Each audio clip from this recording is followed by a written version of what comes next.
Allah, Allah, you are my all, you are my love. They say a husband hit his wife. Now, nowadays, even if you don't, you look at her and she sues you, Why? Because he pulled his eyes. Oh. And the next thing they say, I was intimidated. So we need to be careful. So the husband was taken to the courts, and the judge says, why did you beat up your wife? So he looks at the judge, he says, Judge. The judge says, you cannot, it's impossible. Why did you lift a finger?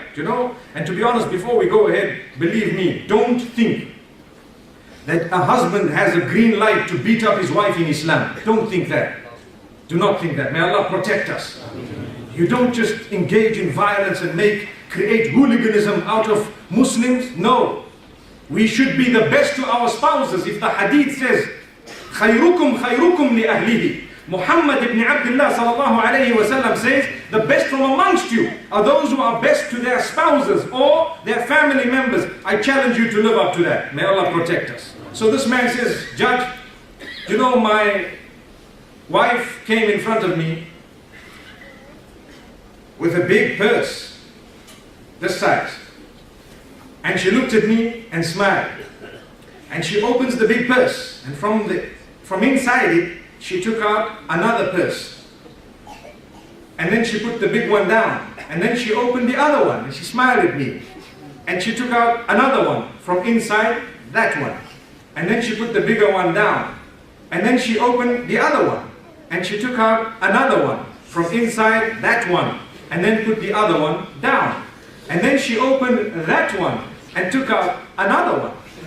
And left the one down. And then opened that one and took out another one. And then put the other one down. And then she had this little one which she opened and took out another one. And she put, so the judge says, get to the point! Get to the point! He says, Judge, you are getting so angry when I'm telling you the story. Imagine I was right there. Allahu Akbar, Allahu Akbar. This is what I mean when I say we sometimes open purses in front of our brothers and sisters, intentionally irritating them. And when the story goes out, it irritates others as well. Look at this man. He's irritated solely by hearing what has happened. Imagine if we were there. Allahu Akbar. May Allah protect us. So the moral of what I'm saying is, do not intentionally create irritation that will result in hatred, which will result in violence, which will result in so much damage to the Muslim Ummah, and tears that can be avoided, and yet they are there. May Allah subhanahu wa ta'ala grant us goodness.